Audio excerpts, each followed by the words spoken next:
Assalamualaikum warahmatullahi wabarakatuh.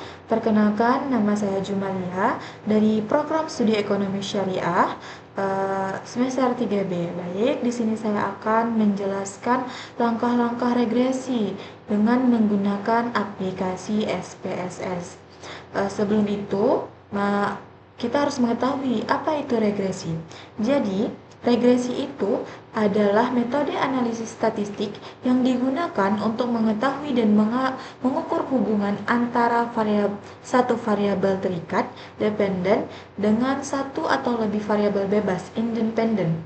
Tujuan utamanya adalah untuk menjelaskan pengaruh variabel bebas terhadap variabel terikat secara memprediksi nilai variabel terikat berdasarkan nilai variabel bebas. Yang kedua itu ada ciri-ciri regresi.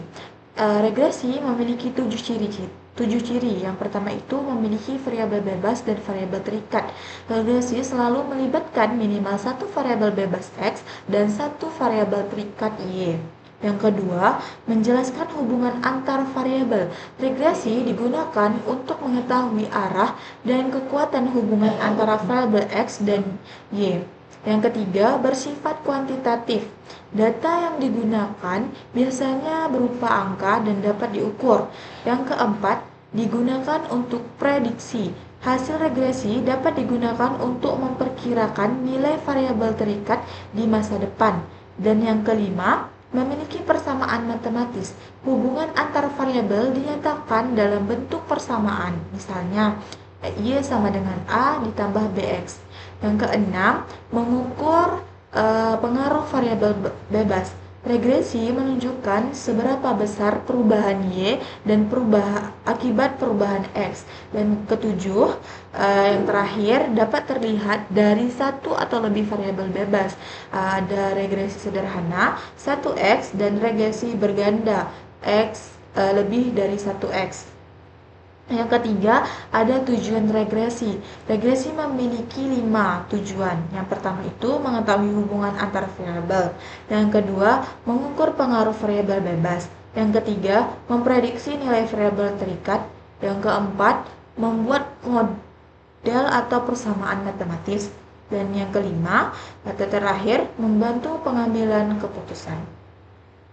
Baik, di sini saya sudah membuat data, yaitu data regresi. Jadi, regresi itu memiliki dua macam. Yang pertama itu regresi berganda, dan yang kedua itu ada regresi sederhana. Apa bedanya regresi sederhana dan regresi berganda? Kalau yang saya jelaskan tadi, kalau regresi sederhana itu hanya memiliki satu variabel saja, seperti x saja. Kalau X dan Y saja. X saja. Kalau variabel kalau regresi berganda itu memiliki dua variabel, yaitu X1 dan X2. Jadi yang saya ambil ini adalah regresi berganda. Karena apa? Karena di sini memiliki dua variabel X. Yang pertama X1 dan yang kedua X2. Di sini memiliki 12 responden. Dari data ini timbullah pertanyaan. Di sini ada 4 pertanyaan. Yang pertama itu mencari tahu apakah motivasi X1 dan minat X2 terpengaruh terhadap prestasi siswa terdiri dari dua variabel tematik dalam regresi berganda.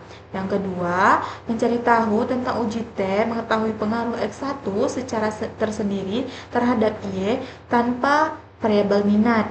Yang ketiga, mencari tahu tentang uji F, mengetahui pengaruh motivasi X1 dan minat X2 secara bersama-sama atau secara gabungan terhadap prestasi belajar Y. Yang keempat, koefisien diteremasi untuk mengetahui berapa persen pengaruh yang diberikan motivasi X1 dan minat X2 secara bersama-sama terhadap prestasi belajar. Baik, setelah itu kita lanjut ke aplikasi membuat data regresi ke aplikasi SPSS. Sebelum ke aplikasi SPSS, kita terlebih dulu masuk ke aplikasi Excel. Setelah masuk di aplikasi Excel, di sini saya sudah memiliki data yang tadi di penjelasan saya pertama tadi. Di sini ada sebanyak 12 responden dan memiliki dua variabel, yaitu variabel 1, X2 dan Y. Oke, langkah yang pertama kita copy semua data yang sudah kita taruh di Excel tadi. Cukup datanya saja.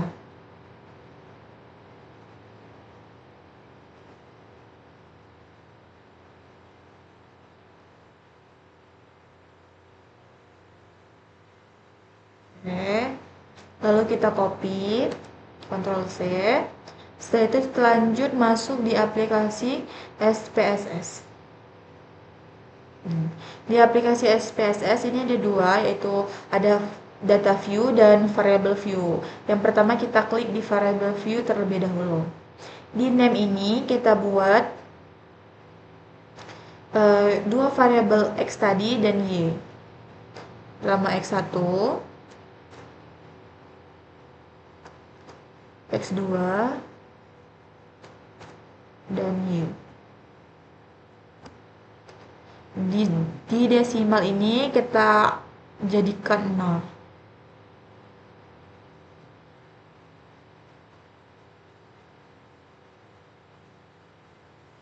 Di label ini kita buat nama variabel tadi. Ya, di situ ada X1-nya sebagai motivasi.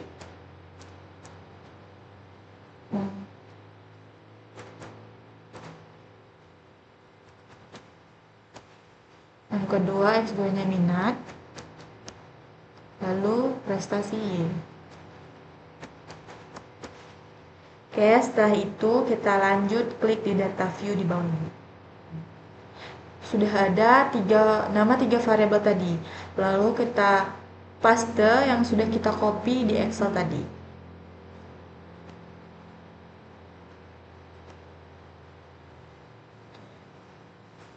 Sesudah datanya ada, kita lanjut klik analyze. Lalu kita klik regression. Setelah itu klik linear. Di sini ada yang motivasi, minat, dan prestasi tadi. Yang prestasi kita taruh di kolom dependent. Dan yang motivasi dan minat kita taruh di kolom independent. Setelah itu kita klik OK. Baik, di sini sudah muncul data dari contoh soal data regresi berganda tadi. Di sini saya akan menjelaskan satu persatu pertanyaan yang sudah ada di penjelasan pertama tadi. Baik, di sini di pertanyaan yang pertama tadi yang motivasi, minat, dan prestasi tadi. Yang prestasi kita taruh di kolom dependent. Dan yang motivasi dan minat kita taruh di kolom independent. Setelah itu kita klik OK. Baik, di sini sudah muncul data dari contoh soal data regresi berganda tadi. Di sini saya akan menjelaskan satu persatu pertanyaan yang sudah ada di penjelasan pertama tadi. Baik, di sini di pertanyaan yang pertama tadi yang berbunyi mencari tahu apakah motivasi X1 dan minat X2 terpengaruh terhadap prestasi siswa. Jadi di sini kita bisa lihat di kolom koefisiensnya sama di kolom ANOVA-nya.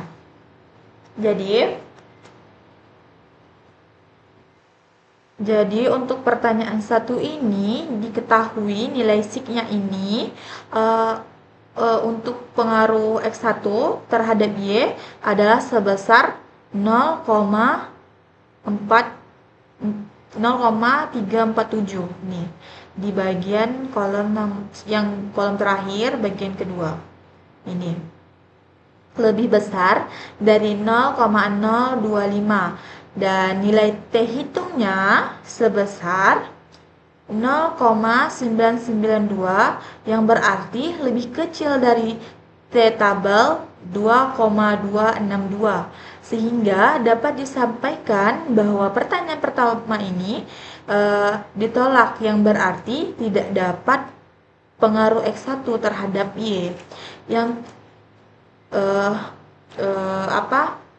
untuk kita mengetahui T hitung dan T tabel itu dari ada namanya tabel khusus T tabelnya. Dari situ kita bisa lihat. Di sini saya tidak memiliki tabelnya, jadi saya akan menjelaskan saja. Jadi lanjut ke pertanyaan kedua.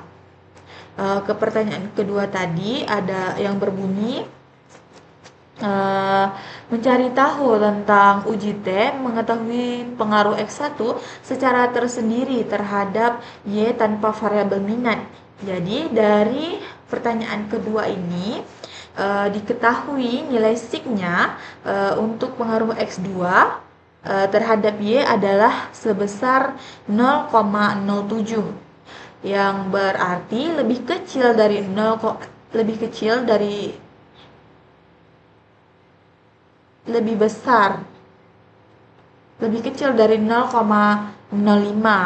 dan nilai T hitungnya sebesar 3,441 yang berarti lebih besar dari T tabel yaitu 2,262 sehingga dapat disimpulkan bahwa pertanyaan yang kedua ini diterima yang berarti terdapat pengaruh X2 terhadap Y.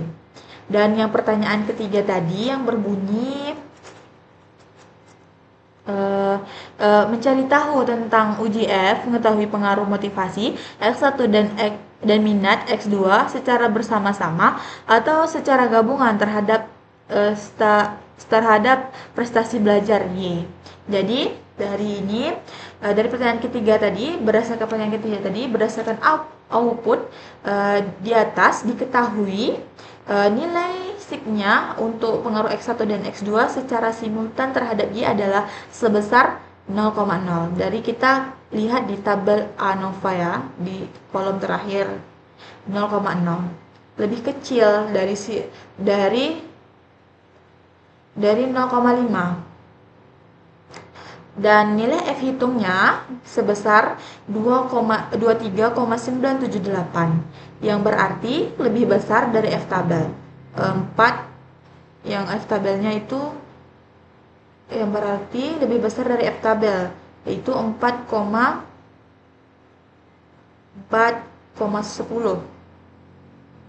mana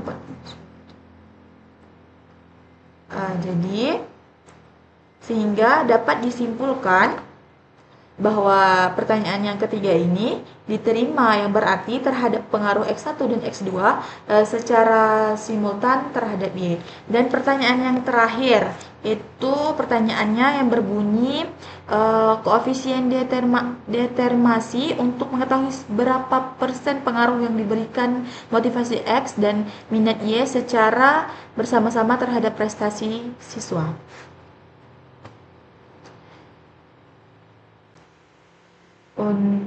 Untuk koefisien determinasi kita lihat di kolom model sumari ya.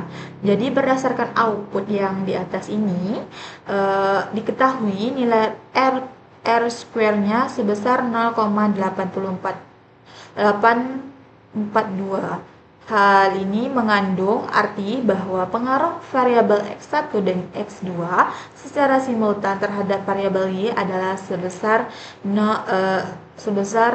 8,42%. Jadi sekian dari penjelasan saya tentang data regresi berganda. Saya akhiri dengan mengucapkan wassalamualaikum warahmatullahi wabarakatuh.